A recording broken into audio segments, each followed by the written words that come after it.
పులియని రొట్టెల పండుగలో మొదటి దినమున వారు పస్కా పశువును వధించినప్పుడు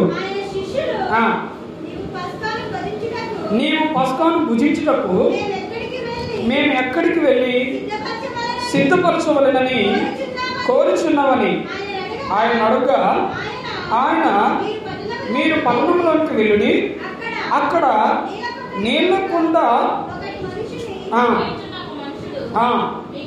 మీకు ఎదురుపడను, వారు వెంట పోయి వారు ఎక్కడ ప్రవేశించునో ఆ ఇంటి యజమానిని చూచి, నేను నా శిష్యులతో కూడా పస్కాను భుజించుటకు నా విడిది గది ఎక్కడని బోధకుడు అడుగుచున్నానని చెప్పుడి.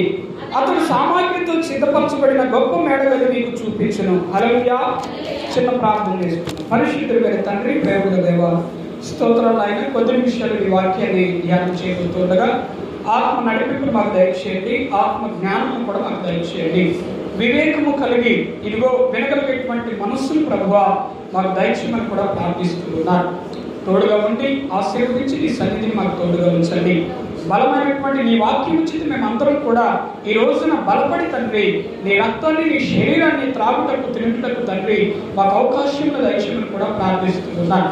తోడు నీడగా ఉండి ఆశీర్వదించి అనేకమైనటువంటి మర్మములు కూడా మేము తెలుసుకున్నటకు సహాయం చేయమని యేసు నామమున పేరిట ప్రార్థించి అడిగి వేడుకొనుచున్నాము తండ్రి. ఇక్కడ మనం చదువుకున్నటువంటి లేఖనం ప్రకారంగా యేసుక్రీస్తు ప్రభుల వారు శిష్యులతో చెప్తూ ఉన్నాడు, మీరు పస్కాను మనమందరం కూడా పస్కాను భుజించాలంటే మీరు పట్టణంలోకి వెళ్ళాలి. ఏ పట్టణం అది? యెరూషలేము పట్టణంలోకి వెళ్ళాలి. యెరూషలేము అనే పట్టణంలోకి మీరు వెళ్తే అదిగో నీళ్ళ కుండ మోయించున్నటువంటి ఒకడు మీకు ఎదురు పడతాడు, వాడు మీకు కనపడతాడు, వాడి వెంట మీరు వెళ్ళండి, వాడు మీకు చూపిస్తాడు, మేడగది మీకు చూపిస్తాడు. మీరు మనమందరం కూడా ఎక్కడ పస్కాను భుజించారో అక్కడ మీకు అంతా కూడా తెలియపరచబడుతుంది అని శిష్యులతో చెప్పి శిష్యులని పట్టణంలోనికి పంపిస్తారు. అర్థమవుతుందా? హల్లెలూయా, హల్లెలూయా. ఇక్కడ మీరు గమనించవలసినటువంటి విషయం ఏంటి అంటే, పస్కా అంటే ఏంటి? ఎవరికైనా తెలుసా? పస్కా అంటే ఏంటి? పస్కా అంటే అర్థం ఏంటి? ఎవరికి తెలియదా? సరే, పస్కా అంటే దాటిపోవుట అనేటువంటి అర్థం. ఈ పస్కా పశువుని వధించినప్పుడు వీళ్ళందరూ కూడా ఏం చేస్తారంటే ఆ పశువు ఏదైతే ఉందో దాన్ని భుజిస్తారు. ఇంకా కొంచెం లోతుగా చెప్పడానికి నేను ప్రయత్నిస్తాను, అర్థం చేసుకోవడానికి ప్రయత్నించండి. కొంతమందికి అర్థం కాకపోవచ్చు, కానీ అర్థం చేసుకోవడానికి ప్రయత్నించండి. చూడండి, ఇశ్రాయేలు ప్రజలు ఐగుప్తులో ఎన్ని సంవత్సరాలు ఉన్నారంటే 450 సంవత్సరాలు బానిసత్వంలో ఉన్నారు. ఎవరు? ఇశ్రాయేలు ప్రజలు. ఇశ్రాయేలు ప్రజల్ని దేవుడు విడిపించడానికి చివరి తెగులు అయినటువంటి ఐగుప్తులో ఉన్నటువంటి మొదటి సంతానం అంటే ప్రథమ సంతానం, జ్యేష్ఠ సంతానం చచ్చిపోతుంది. ఆ చచ్చిపోవటానికి మరణదూత బయటకు వస్తుంది. మరణదూత బయటకు వచ్చినప్పుడు మీరు ఆ రాత్రి ఏం చేయాలంటే పస్కా పశువుని వధించి ఆ యొక్క రక్తాన్ని ఆ ద్వారబంధకములకు పుయ్యాలి, అంటే ఆ గుమ్మలకు పుయ్యాలి. అప్పుడు ఆ రక్తాన్ని చూసి మరణకరమైనటువంటి మరణదూత ఏం చేస్తుందంటే మీ గుమ్మాన్ని దాటిపోతుంది అని దేవుడు మోషే ద్వారా అక్కడ ఉన్నటువంటి ఇశ్రాయేలు ప్రజలకి అహరోను ద్వారా మోషే ద్వారా ఆ ప్రజలకు తెలియజేస్తారు. అయితే ఆ రాత్రి ఏం జరుగుతుందంటే ఆ పస్కా పశువుని వధించి ఆ రక్తం ఏదైతే ఉన్నదో ఆ గుమ్మములకు పూసినప్పుడు ఆ మరణకరమైనటువంటి దూత ఆ ఇంటిలోనికి రాకుండా వేరొక ఇంటిలోనికి, ఐగుప్తులో ఇంటిలోనికి వెళ్ళి అక్కడ ప్రథమ సంతానమైనటువంటి జ్యేష్ఠ సంతానమైనటువంటి మొదటగా పుట్టినటువంటి వారిని చంపేస్తుంది అన్నమాట. హల్లెలూయా, హల్లెలూయా. వారు ఏం చేస్తారంటే అక్కడ నుంచి ఎక్కడికి వచ్చారు? కానాను దేశానికి ప్రయాణం అవుతారు. తెల్లారే కానాను దేశానికి ప్రయాణం అవుతారు. సో దాన్ని పురస్కరించుకొని పస్కాని దేవుడు చేయమని చెప్తాడు. ఎందుకు పస్కాని చేయమని చెప్తాడంటే అక్కడ మిమ్మల్ని నేను విడిపించాను, నన్ను జ్ఞాపకం చేసుకొని మీరు స్తుతించాలి. ఆ కార్యాన్ని జ్ఞాపకం చేసుకొని దేవుడు ఆ యొక్క ఐగుప్తు బానిసత్వం నుండి మమ్మల్ని విడిపించాడు అని జ్ఞాపకం చేసుకొని మీ కుటుంబాలన్నీ కూడా ఒక దగ్గర కూర్చొని ఆ బలి పశువు ఏదైతే ఉందో ఆ బలిపీఠము కట్టి ఆ పశువుని బలిగా దేవుడికి వడ్డించి మీరందరూ కూడా దాన్ని భుజించాలి, ఒక దగ్గర కూర్చొని దేవుడికి స్తుతులు చెల్లించాలి అనేటువంటి ఆ యొక్క ప్రకారముగా ఆ విధంగా చేయాలని దేవుడు చెప్తారనమాట. సో అది పస్కా. మీకు అర్థం కావాలని పైపైన చెప్పాను, లోతుగా నేనేం చెప్పలేదు. అర్థమవుతుంది కదా? హల్లెలూయా, హల్లెలూయా. అయితే ఈ యేసుక్రీస్తు ప్రభుల వారు పస్కాను భుజించడానికి ఒక మేడగదిలోకి ఒక మేడగదిని ఒక వ్యక్తి చూపిస్తారు. మీరు అక్కడికి వెళ్ళండి, పట్టణంలోకి వెళ్ళండి అని యేసుక్రీస్తు ప్రభుల వారు శిష్యులకు చెప్తారు. అయితే మనం కనుక చూసినట్లయితే ఈ టైప్లో బొమ్మలు చాలా ఉంటాయి. యేసుక్రీస్తు ప్రభుల వారు కూర్చుంటాడు, ఈ చుట్టూ కూడా శిష్యులు ఉంటారు. చూసారు ఎప్పుడైనా? ముందు టేబుల్ ఉంటుంది, అదంతా కూడా ఉంటుంది. బొమ్మ చూసారు ఎప్పుడైనా? ఎక్కువగా పోస్టర్ల రూపంలో ఉంటుందన్నమాట. అది అంటే అదొక మెయిన్ కాన్సెప్ట్ ఏంటి అంటే పస్కాను భుజించేటప్పుడు ఆ విధంగా ఉంటుంది అని గీసినటువంటి బొమ్మ. అది అర్థమైందా? హల్లెలూయా. యేసుక్రీస్తు ప్రభుల వారి మధ్యలో ఉంటాడు, టేబుల్ ఏమో ఇక్కడ ఉంటుంది, ద్రాక్షరసం ఉంటుంది, రొట్టెలు ఉంటాయి, చేపలు ఉంటాయి, ఆ తర్వాత ఇంకా అనేకమైనటువంటి రకాలైనటువంటి కూరలు ఉంటాయి. ఇటు శిష్యులు ఉంటారు, ఇటు శిష్యులు ఉంటారు. చూసారా? అది అయితే వాస్తవానికి అది నిజమైనటువంటిదే. ఆ ప్రకారంగా ఒక రకంగా అది నిజమైనటువంటి డ్రాయింగ్, అంటే ఆ బొమ్మే నిజమైనటువంటి బొమ్మే. కానీ యూదుల యొక్క ఆచారం ప్రకారంగా, యూదుల యొక్క సాంప్రదాయం ప్రకారంగా వాళ్ళు ఏ విధంగా పస్కాను భుజించేటువంటి వారంటే నిష్ఠా శ్రద్ధలతో, పటిష్టమైనటువంటి శ్రద్ధలతో పస్కాను భుజించేటువంటి వారు. ఈరోజు మనం ఏదో యేసుక్రీస్తు ప్రభువు వారు చెప్పారు కదా అని మనం ఏం చేయాలి? కొంతమంది స్నానం చేయకుండా కూడా రొట్టె ద్రాక్షరసం తీసుకుంటారు.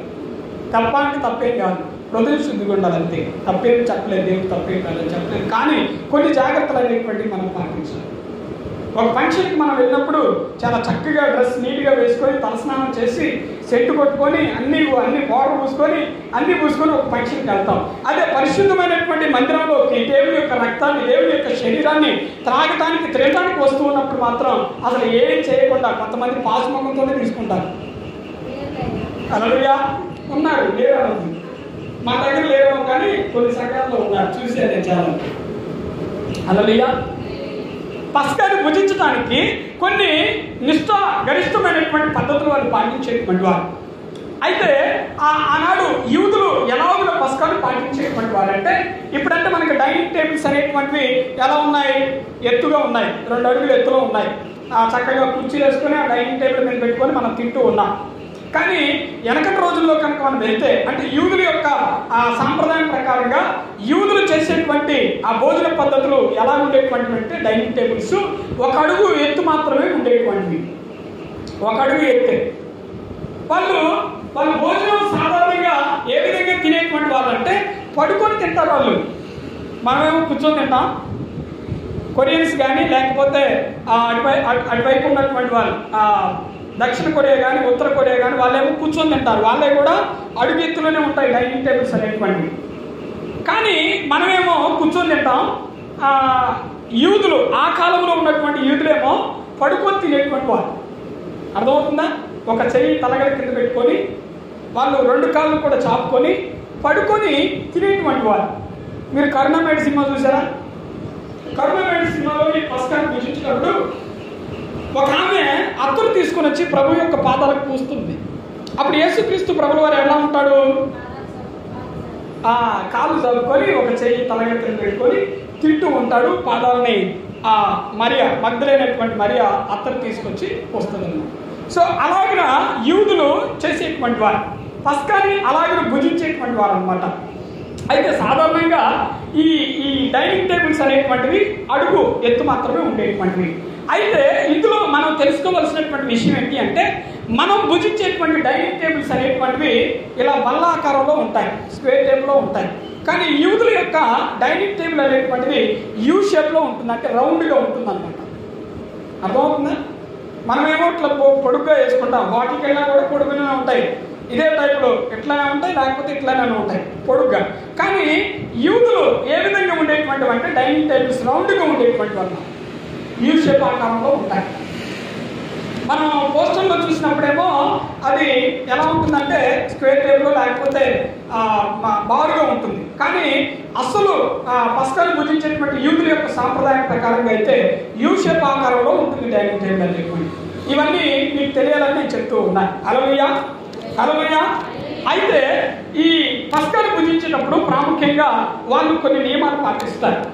కొన్ని నియమాలు ఏం పాటిస్తారంటే, ఆనాడు యేసుక్రీస్తు ప్రభువు వారు ఏం చేశాడు, పస్కాకు ముందు ఏం చేశాడంటే కాళ్ళు కడిగారు, శిష్యుల యొక్క పాదాలు కడిగారు. పాద శుద్ధీకరణ ఆచారం అంటారు దాన్ని. చూడండి, ఈ పాద శుద్ధీకరణ ఆచారం అనేటువంటిది యూదులకి చాలా చాలా ప్రాముఖ్యమైనటువంటిది. మీరు కనుక కానా విందులో చూస్తే, యోహాను సువార్తలోని కానా విందులో చూస్తే కనుక 2వ అధ్యాయంలో కానా వివాహం జరుగుతుంది. అక్కడ పాద శుద్ధీకరణ కొరకు ఎన్ని రాజమానులు ఉంచారు? 6 రాజమానులు ఉంచారు. హల్లెలూయా. పాద శుద్ధీకరణ అంటే పాదాలు కడుక్కోవడానికి 6 రాతిమానులు ఉంచారు. పాదాలు కడుక్కొనే వాళ్ళు వెళ్తారు, నీళ్లు చల్లుకొనే భోజనం చేస్తారు. ఆ విధంగా ఉండేటువంటి వాళ్ళు ఎవరు? యూదులు. నేను చెప్పేటువంటి విషయాలు ఎవరి గురించి చెప్తున్నారంటే యూదుల గురించి చెప్తూ ఉన్నాను. చాలా జాగ్రత్తగా వినాలి. హల్లెలూయా, హల్లెలూయా. యేసుక్రీస్తు ప్రభువు వారు పాద శుద్ధీకరణ పూర్తి చేసుకొని ఆయన ఏం చేశారంటే పస్కాను భుజించడానికి వచ్చారు. వాస్తవానికి చూడండి, పాద శుద్ధీకరణం అనేటువంటిది కేవలం సెవెంత్ డే అడ్వెంటిస్ట్ యొక్క సంఘంలో తప్ప ఎక్కడా ఈ ప్రపంచంలో కనపడదు. కనపడిందా? ఏ సంఘంలో కనపడదు. పాదాలు కడుక్కోవటం అనేటువంటిది, ఒకరి పాదాలు ఒకరు కడుక్కోవటం అనేటువంటిది, పాదాలు పట్టుకొని ప్రార్థన చేయటం అనేటువంటిది, ఇటువంటి గొప్ప నియమం అనేటువంటిది ఏ సంఘంలో, ఏ డినామినేషన్లో ప్రపంచంలో ఎక్కడ కనపడదు. కేవలం మన సంఘంలో మాత్రమే కనిపిస్తుంది. హల్లెలూయా. ఎందుకు అని అంటే దానికి అంత ప్రాముఖ్యమైనటువంటి విషయాలు ఉన్నాయి. అది అంత మనం లోతుగా వెళ్తే చాలా టైం పడుతుంది, కానీ అది నేను చెప్పదలుచుకోవట్లేదు. అయితే ఇది ఈ నియమం అనేటువంటిది అప్పట్లో యేసుక్రీస్తు ప్రభువు వారు చేశాడు. ఎందుకు అక్కడ చేశాడు? చాలా చోట్ల మనకు కనిపిస్తుంది, కానీ ఒకే ఒక టైంలో అక్కడ మనకు కనిపిస్తుంది. యోహాను సువార్తలో మాత్రమే, కొన్ని సువార్తలో కూడా మనకు కనిపిస్తుంది. యోహాను సువార్తలో ప్రాముఖ్యంగా మనకు కనిపిస్తుంది అనమాట. ఎందుకు ఆ విధంగా చేశాడు అంటే తగ్గింపు స్వభావం అనేటువంటిది ఉండాలి. తగ్గింపు స్వభావంతో మనం అందరం కూడా బ్రతకాలి. ఎవరి మీద ఎవరు పగను పెంచుకోవడానికి వీల్లేదు. ప్రతి ఒక్కరు కూడా ఒకరి పట్ల ఒకరు ప్రేమను కలిగి మనం జీవించాలి అనేటువంటి దృక్పథంలో అటువంటి సాదృశ్యాన్ని దేవుడు చేసి మనకు సూచించాడు. హల్లెలూయా. అది చాలా ప్రాముఖ్యమైనటువంటిది. సరే, మనము మత్తయి సువార్త 22వ అధ్యాయం కూడా మనం ఒకసారి తీస్తే 26వ అధ్యాయంలో మత్తయి సువార్త 26వ అధ్యాయము చూద్దాం. 26వ అధ్యాయము 26వ వచనం నుంచి ఒకసారి మనం చదువుకుందాం. యేసు ఒక రొట్టెను పట్టుకొని దాన్ని ఆశీర్వదించి విరిచి శిష్యులకిచ్చి, మీరు తీసుకొని తినండి, ఇది నా శరీరం అని చెప్పాను. హల్లెలూయా, హల్లెలూయా. ఈరోజు మనము రొట్టెను తీసుకొని వచ్చి బల్ల మీద పెట్టి మనం తింటూ ఉన్నాం. దానికి సాదృశ్యంగా ఇది ప్రభువు వారి యొక్క శరీరము అని మనం భుజిస్తూ ఉన్నాం. అవునా? 11వ అధ్యాయము కొరింథీయులకు రాసినటువంటి మొదటి పత్రిక 11వ అధ్యాయము 22వ వచనంలో అపోస్తులైనటువంటి పౌలు అక్కడ ఒక మాటని చెప్తూ ఉన్నాడు. మనం ఒకసారి చదువుదాం. 11:22 నుంచి.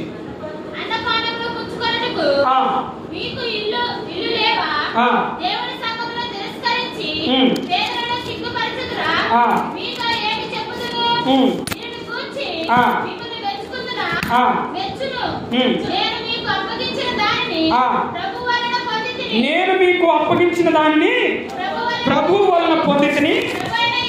ప్రభు అయిన యేసు తాను అప్పగింపబడిన రాత్రి ఒక రొట్టెను ఎత్తుకొని దానిని విరిచి, ఇది మీ కొరకైన నా శరీరము. హల్లెలూయా. ఎవరి కొరకు ఆ శరీరం? అర్థమవుతుందా? యేసుక్రీస్తు ప్రభువు వారు ఈ భూమి మీదకి వచ్చాడు. ఎవరి కొరకు ఈ భూమి మీదకి వచ్చాడు అని అంటే ఉన్నటువంటి, పుట్టినటువంటి, పుట్టబోయేటువంటి ప్రతి మనుష్యుడి కొరకు ఆయన ఈ భూమి మీదకి వచ్చాడు. ఆయన శరీరం ఎవరి కొరకు మనకు అప్పగింపబడింది అని అంటే జీవిస్తూ ఉన్నటువంటి వారి కొరకు, జీవించబోయేటువంటి వారి కొరకు, పుట్టబోయేటువంటి వారి కొరకు, ముందు రాబోయేటువంటి తరాల కొరకు కూడా ఆయన శరీరం అనేటువంటిది అర్పించబడింది. హల్లెలూయా. అంటే ఎంత విలువైనటువంటిది, చాలా చాలా చాలా విలువైనటువంటిది. కొన్ని సంఘాల్లో కనుక మన కనుక చూస్తే రొట్టె ద్రాక్షరసం అనేటువంటిది, అంటే ప్రభుల వారి యొక్క రక్తం, ప్రభుల వారి యొక్క శరీరం అనేటువంటిది చాలా కేర్లెస్గా తీసుకుంటారు కదా. దేవుడు చెప్తూ ఉన్నాడు, ఇది మీ కొరకైనటువంటి శరీరము అని దేవుడు చెప్పారు. అంత మాత్రం చేత దాన్ని చులకనగా మనము అసలు తీసుకోవచ్చు కూడా. ఇది ఈ శరీరం, ఇప్పుడు ఈ బాటిల్ నాదే అనుకోండి, మీ ముందు నేను కింద పడేసాను అనుకోండి, ఏమైంది? పాడైపోతుంది, నీళ్లు తాగడానికి కూడా ఉండదు. ఉంటుందా? ఇది నాదే, నేను ఏమైనా చేసుకోగలను, కానీ తాగడానికి ఉంటుందా? ప్రభువు యొక్క శరీరం మందే, మన కొరకు అర్పించబడిందే, కానీ చులకనగా తీసుకోకూడదు. మనం దాన్ని భక్తి శ్రద్ధలతో, నిష్ఠ పటిష్టమైనటువంటి భక్తి శ్రద్ధలతో ప్రభువు వారి యొక్క శరీరాన్ని మనం తీసుకోవాలి. భోజనం చేశారా? హల్లెలూయా. భోజనం చేశారా? మీరు ధన్యవాదాలు. భోజనం చేయొద్దు. భోజనం చేసి అసలు ప్రార్థనకే రావద్దు. నీ మొదటి అడుగు దేవుని మందిరంలో పడుతుంది అని అంటే నీ కడుపు ఖాళీగా ఉండాలి. అర్థమవుతుందా? నీ కడుపులో ఏం ఉండకూడదు. నీ కడుపు ఎలా ఉండాలంటే ఖాళీగా ఉండాలి. నీ మందిరంలో అడుగు నువ్వు పెడుతున్నావంటే ఖాళీగా ఉండాలి. అలాంటప్పుడు రొట్టె ద్రాక్షరసం తీసుకునేటప్పుడు ఎలా ఉండాలి? కడుపు మాడిపోవాలి. చూడండి, నేను ఒక విషయం నేను మీకు ఆల్రెడీ చెప్పాను అనుకుంటాను. ఒక ఆమె ఉంది, టీబీ జబ్బుతో బాధపడేటువంటి ఆమె. రొట్టె ద్రాక్షరసాన్ని ఆమె తీసుకుంది. టాబ్లెట్స్ చాలామంది చెప్పారు, ఒక నెలవాడికి యూజ్ చేసింది, కానీ రొట్టె ద్రాక్షరసాన్ని తీసుకుంది. కానీ ఏమీ టాబ్లెట్స్ వేసుకోకుండా నెల రొట్టె ద్రాక్షరసం తీసుకుంది. కానీ భక్తి శ్రద్ధలతో, చాలా ప్రార్థనతో, ఉపవాస ప్రార్థనతో తీసుకోవడం వల్ల ఆమెకున్నటువంటి ఆ టీబీ జబ్బు అనేటువంటిది పూర్తిగా తొలగిపోయింది. ఇది సాధ్యమా? ఇది సాధ్యమే. కానీ మనుషులు ఏమనుకుంటారంటే ఈ రోజుల్లో సాధ్యమా అనుకుంటారు కదా. ఈ రోజుల్లో సాధ్యపడిందా, అసలు జరిగే విషయమేనా అని చాలా మంది అనుకుంటారు. కానీ ప్రభు తలుచుకుంటే ఏమైనా చేస్తారు. చనిపోయినటువంటి వారిని కూడా మనం ఊహించలేదు ప్రభు చేసేటువంటి అద్భుతం. అందుకనే మనం రొట్టె ద్రాక్షరసం తీసుకోవడానికి మన అడుగు మందిరంలో పడినప్పుడు పూర్తిగా ఒక 2 రోజులు మాడిపోయినా పర్లేదు, మన పొట్ట, మన కడుపు పూర్తిగా ఒక 4 రోజులు మాడిపోయినా, 2 రోజులు మాడిపోయినా పూర్తిగా సిద్ధపడి దేవుని మందిరం దగ్గరికి వచ్చి, బలిపీఠం దగ్గరికి వచ్చి నీవు చెయ్యి చాపి ఆ రొట్టెని తీసుకుంటే కనుక ఎలా ఉంటుందంటే నీ శరీరంలో ఉన్నటువంటి ప్రతి బలహీనత తొలగించబడుతుంది. ఏది ఉండదు. షుగర్ ఉన్నా విశ్వాసంతో తీసుకోవాలి.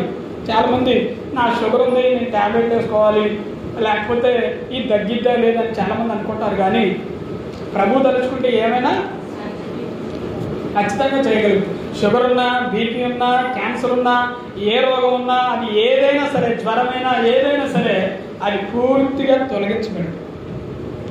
కనుక మనం అంత భక్తి శ్రద్ధలతో ఒక అద్భుతమైనటువంటి విధముగా మనం ఆ శరీరాన్ని తీసుకున్నప్పుడు ఏమవుతుందంటే మనలో అనేకమైనటువంటి కార్యాలు జరుగుతాయి. యేసుక్రీస్తు ప్రభువారు చెప్తూ ఉన్నాడు, ఇది మీ కొరకైనటువంటి శరీరం, మీ కొరకు అర్పించబడేటువంటి శరీరం. ఈ శరీరాన్ని మీరు తీసుకుంటున్నప్పుడు ఎలాగ ఉండాలి అని అంటే అక్కడ ఒకసారి మనం చదువుదాం. ఇప్పుడు చదువుకున్నటువంటి మాట,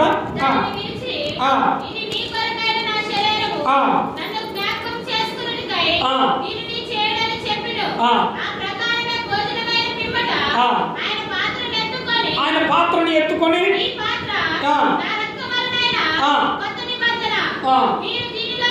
మీరు దీనిలోనిది నన్ను జ్ఞాపకం చేసుకున్నట్టుకై మీరు ఈ రొట్టెని తిని ప్రభు వచ్చే వరకు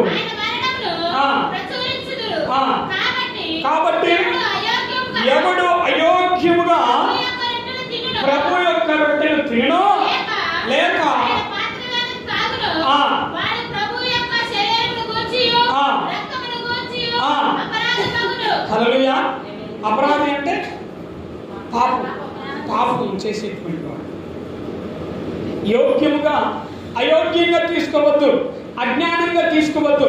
జ్ఞానము కలిగి మనం తీసుకోవాలి ప్రభు యొక్క రొట్టెని. జ్ఞానము కలిగి ప్రభు యొక్క రక్తాన్ని మనం తీసుకోవాలి. ఏంటి ఆ జ్ఞానం? ఏంటి ఆ జ్ఞానం ఏంటి చెప్పండి. యేసుక్రీస్తు ప్రభువారు తెల్లారి కాదు, ఒక తెల్లవారుజామున ఒక 4 గంటలకో లేకపోతే ఒక 12 గంటలకో అప్పగించబడుతుండగా ఆ రాత్రి శిష్యులందరినీ కూడా మేడగదిలోకి పిలిపించి అక్కడ వారికి అనేకమైనటువంటి విషయాలు చెప్తాడు.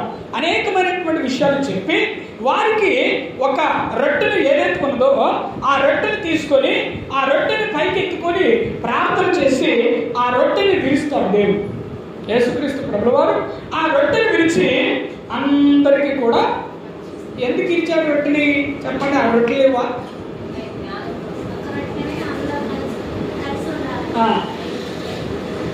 ఇంకా ఎందుకు విరిచాడు ఆ రొట్టెని అని అంటే, చూడండి, ప్రతి క్రైస్తవుడు కూడా ఏం చేయబడాలి? విరవబడాలి. ప్రతి క్రైస్తవుడు, దేవుని యొక్క నామములో రక్షణ పొందుకున్నటువంటి ప్రతి క్రైస్తవుడు కూడా ఏం చేయాలంటే విరవబడాలి. విరవబడిన తర్వాతనే ప్రభు యొక్క శరీరం దగ్గరికి నిల్చోవాలి. అర్థమవుతుందా? విరవబడింది నీవు నిలుచోవటానికి అర్హత లేదు.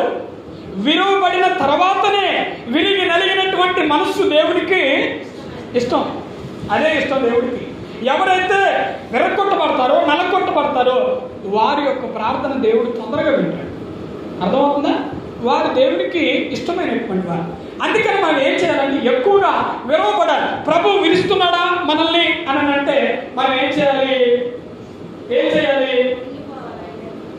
ఓపిక కలిగి ప్రభు విరిచేటప్పుడు ఏమైందంటే నొప్పి వస్తుంది. మనకి బాగా తట్టుకోగలుగుతామా? ప్రభు విరుస్తూ ఉన్నప్పుడు ఒక పక్క విరుస్తూ ఉన్నప్పుడు నొప్పి వస్తుంది, మరొక పక్క ఉంచుతాడు, చచ్చిపోవాలనిపిస్తుంది. తట్టుకోవాలి. ప్రభువుని తిట్టొద్దు మనం. ఇది ప్రభువు నన్ను విరుస్తూ ఉన్నాడు, ఏదో నేర్పించడానికి, నన్ను ప్రభు ముందు పరిశుద్ధులుగా నిలవబెట్టడానికి దేవుడు నా పక్షాన ఇదిగో ఈ విధంగా చేస్తా ఉన్నాడు అని మనం అనుకొని ఏం చేయాలి? ప్రార్థన చేసుకోవాలి. ప్రభువుని తిట్టొద్దు, ప్రభువుని అవమానపరచొద్దు, ప్రభువుని మరి నలుగురిలో మనం ఎప్పుడు కూడా నిందించొద్దు. ఏం చేయాలంటే ఓపిక కలిగి మనము ఉండాలి. మరి చాలా మంది శ్రమలు వస్తాయి, ఇరుకులు వస్తాయి, ఇబ్బందులు వస్తాయి. ఎందుకు అవన్నీ నీ దగ్గరికి వస్తూ ఉన్నాయి అంటే నిన్ను విరుస్తూ ఉన్నాడు దేవుడు. ఎందుకు? నీలో ఏదో బలహీనత ఉంది, దాన్ని సరిచేయడానికి దేవుడు విరుస్తూ ఉండాలి. ఒక డాక్టర్ దగ్గరికి వచ్చి నీకు ఏదో ఒక టాబ్లెట్ ఇచ్చాడంటే అర్థం ఏంటి? నీలో ఏదో బలహీనత, రోగం ఏదో ఉంది కాబట్టి ఆ టాబ్లెట్ ఇచ్చాడు. ఒకవేళ ఆ టాబ్లెట్ వేసుకునేటప్పుడు చేదుగా ఉండొచ్చు, ఆ టాబ్లెట్ వేసుకునేటప్పుడు వాంతులు రావచ్చు. అయినా ఓపిక కలిగి ఆ టాబ్లెట్ వేసుకుంటేనే ఆ రోగం అనేటువంటిది తగ్గిపోతుంది. అర్థమవుతుందా? హల్లెలూయా. మనం విరవబడినప్పుడే దేవుని యొక్క శరీరమునకు పాత్రులు. విరవబడక మునుపు మనం ఏమీ చేయలేము. విరవబడినటువంటి వారు ఒక తిరుగు ఉంటే విరవబడనటువంటి వారు ఒక తిరుగు ఉంటారు. అర్థమవుతుందా? విరవబడినటువంటి మాటలు ఆ యొక్క మాటలు ఎలా ఉంటాయంటే దేనుగా ఉంటాయి. ప్రభు చూసుకుంటాడులే, ప్రభు చేస్తాడులే, ప్రభు ఖచ్చితంగా సహాయం చేస్తాడని మనం చెప్తాం. ఎవరు? విరవబడినటువంటి వారు చెప్తారు. విరవబడినటువంటి వారు ఎలా ఉంటారంటే వారి మాటల్లో మొత్తం దరిద్రం కనపడింది ఎప్పుడు కూడా. హల్లెలూయా. వారి మాటలు ఎలా ఉంటాయంటే చూడటానికి వామయ్యుడు కొండలెక్కుతున్నాడని మనకు అనిపిస్తుంది. ఎవరు? విరవబడినటువంటి వారి మాటలు. వీడు నిజంగానే కొండనెక్కిస్తాడా ఏంటి అని మనకు అనిపిస్తుంది, కానీ అవన్నీ కూడా మాటల్లోనే ఉంటాయి. విరిచినటువంటి అంటే వారి యొక్క మాటలు ఎలా ఉంటాయంటే అద్భుతమైనటువంటి విధంగా. ఎప్పుడు కూడా చూపు ఏ విధంగా ఉంటుంది? ప్రభు వైపు ఉంటుంది. మాట ఏ విధంగా ఉంటుంది? ప్రభుకి స్తోత్రం చెల్లించేటువంటి విధంగా ఉంటుంది. ఆ చూపు కానీ, మాట కానీ, నడక కానీ, ఆ ప్రవర్తన కానీ, ఆ నలుగురితో మాట్లాడేటువంటి విధానం కానీ ఎలా ఉంటుందంటే విరవబడినటువంటి వారి యొక్క అద్భుతమైనటువంటి విధంగా వారి ప్రవర్తన కలిగి ఉంటారు. అంటే పరిశుద్ధాత్మ నడిపింపులు వారు ఉంటారు. హల్లెలూయా. కనుక మనము ఏం చేయాలి? ప్రభు పిలుస్తూ ఉన్నప్పుడు మన ఓపిక కలిగి ఉండాలి. రోగాలు మన దగ్గరికి వస్తున్నాయి, శ్రమలు మన దగ్గరికి వస్తూ ఉన్నాయి, మన జీవితంలో అప్పులు అవుతూ ఉన్నాయి, ప్రతిదీ కూడా అవుతూ ఉన్నది మన జీవితంలో. కొన్ని నిందలు, కొన్ని అవమానాలు, ఇవన్నీ కూడా మనకి అన్నీ వస్తూ ఉన్నప్పుడు మన ఓపిక కలిగి ఉండాలి. చూద్దాం ఏం జరుగుతుందో, ప్రార్థన చేద్దాం ఏం జరుగుతుందో, దేవుడి మీద ఆనుకుందాం ఏం జరుగుతుందో అని మన ఓపిక కలిగి నడిచినప్పుడు దేవుడు గొప్పగా మనల్ని ఆశీర్వదిస్తాడు. హల్లెలూయా, హల్లెలూయా. అందుకని ఆ రొట్టెని విరిస్తూ ఆశీర్వదించిన తర్వాత విరిచి తలా ఒక మొక్క ఇచ్చాడు దేవుడు. తలా ఒక మొక్క ఇచ్చి ఆ రొట్టెని మీరు తినండి అంటే వారు తిన్నారు. హల్లెలూయా. అర్థమవుతుందా? మనం విరవబడాలి. పలానా తారీఖున మనం రొట్టె తీసుకుంటున్నాం, ప్రభు యొక్క శరీరాన్ని మనం తీసుకుంటున్నాం అని అంటే మీరు ఎప్పుడు సిద్ధపడి ఉండాలి? కాదు, మొదటి శనివారం, మొదటి సబ్బాతు రోజున మీకు రొట్టె జరుగుతుంది అంటే ఎన్ని రోజుల ముందు మీరు సిద్ధపడి ఉండాలి? ఒకరోజు ముందు కాదు, మీరు సిద్ధపడి ఉండేది 3 రోజులు కూడా కాదు, వారం రోజుల ముందే మీరు సిద్ధపడి ఉండాలి. ఈ సబ్బాతు మనం తీసుకుంటున్నామంటే పోయినటువంటి సబ్బాతు రోజునే మనం సిద్ధపడి ఉండాలి. హల్లెలూయా. అలా ఉంటేనే ప్రభు మనల్ని ఆశీర్వదిస్తారు. అలా ఉంటేనే చాలామంది మీకు తెలుసో లేదో, చాలామంది టాబ్లెట్లు వేసుకోకుండా కొన్ని సంఘాల్లో రోగాలు వచ్చినా అదంతా కూడా వచ్చినా కూడా శరీరంలో వ్యాధి ఉన్నా కూడా టాబ్లెట్లు వేసుకోకుండా ప్రభు యొక్క రొట్టె కోసం ఎదురు చూసేటువంటి వాళ్ళు ఉన్నారా? ఖచ్చితంగా ఉన్నారు. చాలా సంఘాల్లో మనకు కనిపించదు, కానీ అటువంటి విశ్వాసముతో ఉన్నటువంటి వాళ్ళు వచ్చే మంది ఉన్నారు. ఏలియా దేవుడితో ఉంటాడు. ఏమంటాడంటే రాజుల గ్రంథంలో ఉంటుంది, ఆ మాట మీరు చదవద్దు నేను చెప్తాను. ఏమంటాడంటే, నీ కోసం నేను ఒక్కనే బ్రతికాను, యెజబెలు చంపుతానని ఇదిగో మాట్లాడుతూ ఉంది, కోపంతో వాగ్దానాలు చేస్తూ ఉంది, ఈ కొండ దగ్గరికి వచ్చి నేను ఒక్కనే నీ కోసమే బ్రతికి ఉన్నాను అయ్యా అని అంటే అంటాడు. ఏమంటాడంటే దేవుడు, నా కోసము బయలుకు మొక్కనటువంటి ఇంకా 7,000 మంది ఉన్నారు. ఆయన అంటాడు నేను ఒక్కనే ఉన్నానని అంటాడు. ఎవరు? ఏలియా. మనం ఏమనుకుంటాం? అబ్బో నేను ఒక్కనే రొట్టె తీసుకుంటున్నాను, పరిశుద్ధంగా నేను ఒక్కనే రొట్టె తీసుకుంటున్నాను అని మనం అనుకుంటాం. కానీ చాలా మంది ఉన్నారు మనకంటే ప్రతిష్టమైనటువంటి భక్తి శ్రద్ధలతో తీసుకునేటువంటి వారు ఈ లోకంలో చాలా మంది ఉన్నారు. అవాంతం రొట్టె కోసం ఎదురు చూసేటువంటి వ్యాధిగ్రస్తులు అనేక మంది ఈ లోకంలో ఉండడం మనం చూస్తూ ఉన్నాం. అందుకనే ప్రభు యొక్క శరీరం అనేటువంటి చులకనకు మనం తీసుకోవద్దు. కనీసం ఆ రొట్టెని తీసుకోవడానికంటే ముందు 2 గంటలైనా కనీసం మీరు ప్రార్థించాలి, మోకరించి ప్రార్థించాలి. శరీరంలో బలహీనతలు ఉన్నాయా? ప్రభువా మీరు తీసివేయండి. శరీరంలో రుగ్మతలు ఉంటే ప్రభువా మీరు తీసివేయండి. ఇదిగో నేను నమ్ముతూ ఉన్నాను, నా శరీరానికి గొప్ప ఔషధం లాంటిది నేను నమ్ముతూ ఉన్నాను, నా శరీరంలో ప్రతి రోగము కూడా తీసివేయబడుతుందని నేను నమ్ముతూ ఉన్నాను, నీవే ఖచ్చితంగా అద్భుతం చేయాలి అని మనం ప్రార్థన చేసినప్పుడు అదంతా కూడా దేవుడు తీసివేస్తాడు. విశ్వాసం మనలో ఉండాలి, నమ్మకం మనలో ఉండాలి. ఆ విధంగా ఉన్నప్పుడు మాత్రమే మనం తీసుకున్నటువంటి దానికి ప్రతిఫలం అనేటువంటిది మనకు లేకపోతే ఉండదు. లేకపోతే గోధుమ రొట్టెలు చేసుకొని చపాతీలు తిన్నట్టే ఉంటుంది. కానీ హల్లెలూయా, చపాతీలు తిన్నట్టే ఉంటుంది. కాకపోతే ఆడేంటి ప్రార్థన చేసినటువంటి చపాతీలు, బయట హోటల్లో తినేమో ప్రార్థన చేయాలి, ఇక్కడేమో ప్రార్థన చేసినటువంటి చపాతీలు, అంతే తేడా. అలా ఉండదు ఎప్పుడైనా సరే. ప్రభు యొక్క రక్తంలో కనబడినటువంటి మనకు అక్కడ ఏం కనిపించాలంటే రొట్టెకు బదులుగా ఏం కనిపించాలి? శరీరం కనిపించాలి. నీ కన్నులు రొట్టెను తీసుకునేటప్పుడు రక్తాన్ని చూసినప్పుడు, రొట్టెను చూసినప్పుడు నీ కన్నులకి అవి 2 ఏ విధంగా కనిపించాలి అంటే ప్రభు యొక్క రక్తంగా కనిపించాలి, ప్రభు యొక్క శరీరంగా. ఆ విధమైనటువంటి భక్తి నీలో రావాలి. హల్లెలూయా. అర్థమవుతుందా? కనిపిస్తుంది అట్లా? ఎవరికి కనిపించదు. ఎవరికో దేవుడు ప్రభు చూపినటువంటి ఎక్కువగా ప్రార్థన చేసేటువంటి వాళ్ళకి తప్ప అలాగా 99% ఎవరి 1% మందికే అట్లా కనిపిస్తుంది.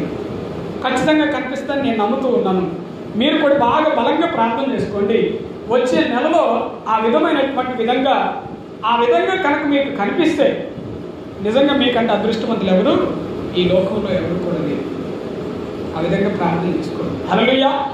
మనం మరలా మత్తయి సువార్త 26వ అధ్యాయము 27వ వచనం నుంచి మనం చదువుకుందాం. మత్తయి సువార్త 26వ అధ్యాయము 27. మరియు ఆయన కింద పట్టుకొని కృతజ్ఞతాస్తుతులు చెల్లించి వారికి ఇచ్చి దీనులారని మీరందరూ త్రాగుడి, ఇది నా రక్తము, అనగా పాప క్షమాపణ నిమిత్తము అనేకుల కొరకు చిందించబడుచున్న నిబంధన రక్తము. నా తండ్రి రాజ్యములో మీతో కూడా నేను ఈ ద్రాక్షరసమును కొత్తదిగా త్రాగు దినము వరకు ఇంకనూ దానిని త్రాగునని మీతో చెప్పుచున్నానని. హల్లెలూయా. ఈ ద్రాక్షరసం అనేటువంటిది కూడా చాలా చాలా విలువైన. ఎక్కువ శాతం ద్రాక్షరసం మన బైబిల్లో చూస్తాం. చూడండి, మీరు బైబిల్లో ఎక్కడైనా విందు జరుగుతున్నా లేకపోతే బైబిల్లో ఎక్కడైనా భోజనం చేసేటువంటి సందర్భం మీకు కనపడ్డా ఏముంటుంది? ఖచ్చితంగా ఉంటుంది. ఉందా? మీరు ఎక్కడైనా చదువుకోండి, ఆదికాండం నుంచి ప్రకటన గ్రంథం వరకు ఎక్కడ చదువుకున్నా కూడా భోజనం అనే మాట వచ్చినా, విందు అనేటువంటి మాట వచ్చిన పక్కన ద్రాక్షరసం అనేటువంటి మాట కంపల్సరీగా వస్తుంది. అంటే ఆనాడు ప్రాముఖ్యంగా ద్రాక్షరసాన్ని బాగా వాడారు. అంటే తినేటప్పుడు, లేకపోతే త్రాగేటప్పుడు, మరి బంధువులు ఇంట్లోకి వచ్చినప్పుడు, లేకపోతే ఇంకా కొన్ని సందర్భాలు ఫంక్షన్లు కానీ పెళ్ళిళ్ళు కానీ ఇలాగూ వెనకటి కాలంలో అయినప్పుడు ద్రాక్షరసాన్ని ఎక్కువగా వాడేటువంటి వారు. ఈరోజు మనం ఏం వాడుతూ ఉన్నాం? స్ప్రైట్లు, థమ్స్అప్లు అవి తాగకండి. హల్లెలూయా. అవి తాగితే దరిద్రమైనటువంటి రోగాలు వస్తాయి. వాటి వల్లనే రోగాలు వస్తాయి బాగా. స్ప్రైట్లు, థమ్స్అప్లు ఏం తాగొద్దు. వాటి బదులు మజ్జిగ తాగండి, ఇంకా చాలా మంచిది. హల్లెలూయా. నిమ్మరసం తాగండి. లేకపోతే నిమ్మకాయ చెట్లు, ఆ నిమ్మకాయ తీసుకొని వచ్చి పిండుకొని చక్కగా నిమ్మరసం తాగండి, చాలా బాగుంటుంది. లేకపోతే ఆకులు మరగబెట్టి వాటన్నింటిని కూడా పుదీనా ఆకు లేకపోతే కొత్తిమీర ఆకు ఇవన్నీ కూడా మరగబెట్టి ఆ నీళ్లు తాగండి, బాగుంటుంది. అవి ఫ్రిడ్జ్లో పెట్టుకొని తాగినా బాగలేదు, ఇంకా బాగుంటుంది. కానీ థమ్స్అప్లు, స్ప్రైట్లు మాత్రం మీరు తాగొద్దు, వాళ్ళకు కూడా మీరు పోయొద్దు. వీళ్ళు ఇంటికి వచ్చారు, ఇంటికి వచ్చి బంధువులు ఇంటికి వచ్చారని కూర్చుంటే వాడు మంచి ఆరోగ్యంతో వచ్చాడు అనుకుందాం. నువ్వు తీసుకొచ్చి వాడికి వచ్చినాం అనుకోండి. హల్లెలూయా. అందుకనే అలాగే చేయలేదు ఎప్పుడైనా సరే. మేలైనటువంటి దాన్ని ఆరోగ్యదాయకమైనటువంటి దాన్ని మనం ఎదుటి వారికి ఇవ్వాలి. మాటల్లోనూ, ప్రవర్తనలోనూ, తాగేటువంటి దానిలోనూ, పెట్టేటువంటి దాంట్లో కూడా. హల్లెలూయా. అలాగనే దేవుడు ఏం చెప్తున్నాడంటే ద్రాక్షరసమును మీరు త్రాగినప్పుడల్లా కూడా ఇది నా రక్తం అని మీరు జ్ఞాపకం చేసుకోవాలి. ఎవరు రక్తం? అది యేసయ్య రక్తం. చూడండి, ఒక మాట చక్కగా దేవుడు చెప్పాడు 28వ వచనం. ఇది నా రక్తము అనగా పాప క్షమాపణ నిమిత్తము అనేకుల కొరకు చిందింపబడుచున్న నిబంధన రక్తము. కొన్ని చోట్ల క్రొత్త నిబంధన అనేటువంటి మాట మనకు కనపడుతుంది. క్రొత్త నిబంధన. ప్రపంచంలో రక్తముతో నిబంధన రాసినటువంటి ఏకైక వ్యక్తి ఒక్క యేసుక్రీస్తు ప్రభుల వారు మాత్రమే. రక్తముతో ఎవడు కూడా నిబంధన రాయలేదు వరకు. అటువంటి పరిశుద్ధమైనటువంటి రక్తాన్ని ప్రభు యొక్క బల్ల మీద ఉండి మనం తాగుతూ ఉన్నప్పుడు ఎంతో భక్తి, శ్రద్ధ మనం చూపించాలి. కొంతమంది శ్రద్ధ ఉండదు, కొంతమందికి వచ్చి గుడుగుని గ్లాసులే తాగుతూ ఉంటారు. మా సంఘంలో ఒక ఆమె ఉంది, ఆమెకు తెలియదు పాపం, చదువుకోలేదు, బాప్తిస్మం అయితే తీసుకుంది. బయట ద్రాక్షరసం ఎక్కడ దొరకనట్టు వచ్చి గ్లాసులో పోస్తే గ్లాసులో తాగుతుంది. గ్లాసులో తాగిన తర్వాత అందరూ వెళ్ళిపోయిన తర్వాత నా దగ్గరకు వచ్చి అయ్యగారు ద్రాక్షరసం ఏమైనా మిగిలిందా? హల్లెలూయా. అంటే తెలియదు ఆమెకి, కానీ తర్వాత లేదు చెప్పలేదు. అందుకని మనము ఎంతో శ్రద్ధ కలిగి ప్రభు యొక్క రక్తాన్ని మనం తీసుకోవాలి. ఈరోజు మీరు ప్రభు యొక్క రక్తాన్ని, శరీరాన్ని తీసుకుంటున్నారు కాబట్టి ఈ వాక్యాలు నేను మీకు చెప్తూ ఉన్నాను. ఇది చాలా చాలా చాలా మేలైనటువంటిది. ఎందుకు అని అంటే చూడండి, మన ఒక మాట, చరిత్రలో ఒక మాట ఉంటుంది. ఏంటి అంటే, ప్రభు యొక్క శరీరం శిలువలో ఉన్నప్పుడు, దేవుడి శిలువలో ఉన్నప్పుడు ఒక వ్యక్తి అక్కడ బల్లెంతో పొడుస్తాడు. మన యోహాను సువార్తలో, మత్తయి సువార్తలో, లూకా సువార్తలో కూడా దీన్ని మనం చూడవచ్చు. శిలువలో ఉన్నప్పుడు ఒక వ్యక్తి బల్లెం తీసుకుని పొడుస్తాడు. పొడిచినప్పుడు రక్తమును నీరు రెండు బయటకు వస్తాయి.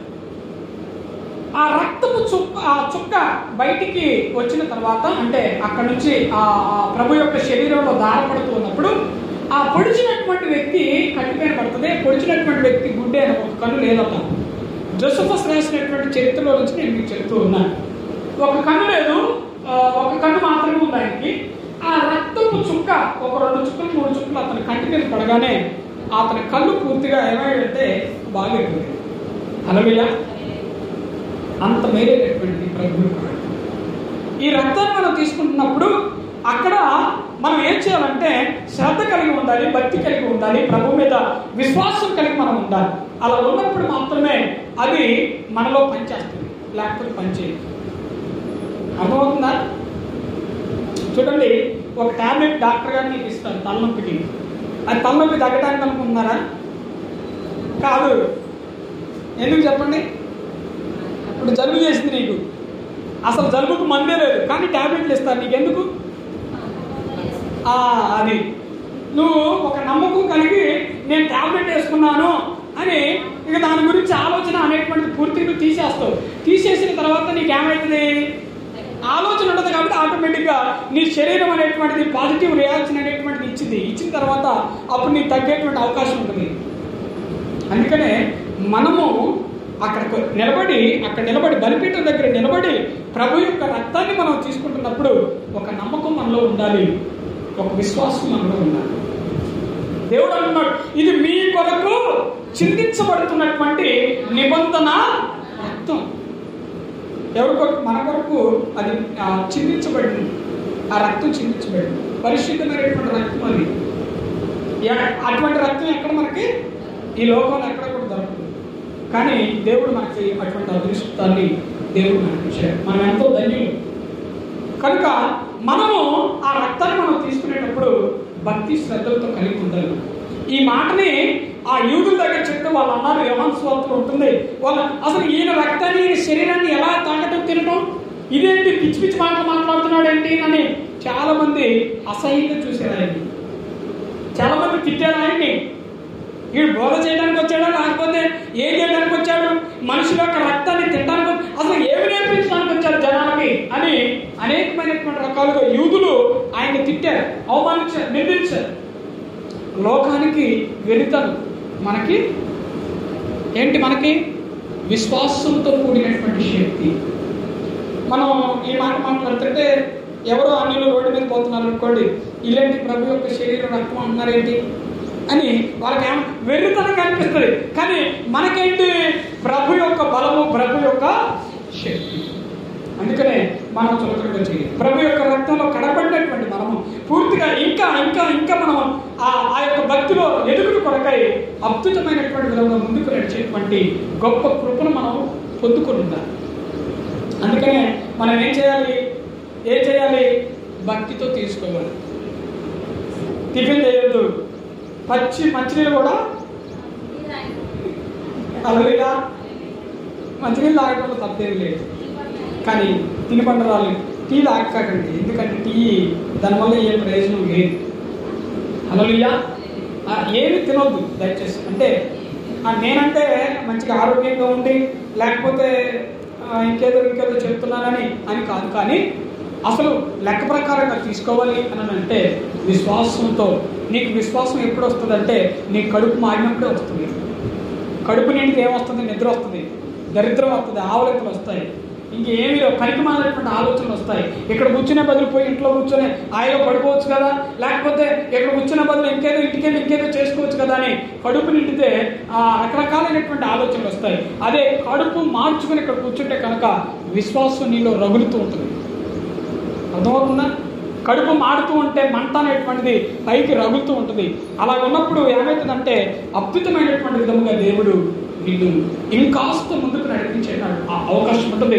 ప్రార్థనలో, విశ్వాసంలో, భక్తిలో, నమ్మకంలో ఇంకా నువ్వు ఎదిగేటువంటి కృప దేవుడు నీకు ఇస్తాడు. అందుకనే మనం తిని రావద్దు. ఎప్పుడైనా సరే తినొచ్చినాడు ఒక తీరుగా ఉంటాడు, తిని రానుడు అంతేనా? హల్లెలూయా. ఉపవాసం గురించి నేను ఒక మాట చెప్పాను. ఉపవాస ప్రార్థనకు వచ్చినప్పుడు మనం ఉపవాసం ఉన్నప్పుడు మనలో ఉన్నటువంటి కొవ్వు కరిగించబడుతుంది కదా. ఉపవాసం ఉన్నప్పుడు మనలో ఉన్నటువంటి క్యాన్సర్ కణాలు అనేటువంటివి పూర్తిగా తొలగించబడతాయి. ఉపవాసం ఉన్నప్పుడు మనలోని ఆధ్యాత్మికమైనటువంటి బలము, శక్తి అది విడుదలవుతూ ఉంటుంది మనలో. ఎప్పుడు ఉపవాసం ఉన్నప్పుడు ఇవన్నీ జరుగుతాయి. ఉపవాసం ఉండి మన ప్రార్థనకు వస్తే కనుక దేవుడు గొప్పగా ఆశీర్వదిస్తాడు. ఆరోగ్యంలోను, శక్తిలోను, బలంలోను, మరి ఆధ్యాత్మిక శక్తిలోను, ఇంకా బైబిల్ వాక్యంలోను, ప్రార్థనలోను మనం ఎదిగేటువంటి అవకాశం ఉంటుంది. ఎప్పుడు ఉపవాసం ఉన్నప్పుడు మాత్రమే. హల్లెలూయా, హల్లెలూయా. కనుక ఆ విధంగా మనం ఉంటే కనుక దేవుడు మనల్ని మేలైనటువంటి విధముగా, చురుకైనటువంటి వారిగా, జ్ఞానము కలిగినటువంటి వారిగా ముందుకు నడిపిస్తారు. హల్లెలూయా. కనుక మీరందరూ కూడా ఆ విధంగా ఉండాలని ప్రభు పేరు మీకు తెలియజేస్తూ ఉన్నాను. ప్రభు యొక్క రక్తం, ప్రభు యొక్క శరీరం అనేటువంటిది అది చులకనగా తీసుకోవద్దు, కేర్ఫుల్గా ఉండొద్దు, కేర్లెస్గా ఉండొద్దు. కేర్ఫుల్గా మనం ఉండాలి. చక్కగా అద్భుతమైనటువంటి విధముగా నడిచేటువంటి కృప దేవుడు మనకి ఇస్తారు. ఈ కొద్ది మాటలు ప్రభు మన జీవితంలో ఫలింపజేయగాక. ఆమె ఎవరు చెప్పట్లేదు, గట్టిగా గట్టిగా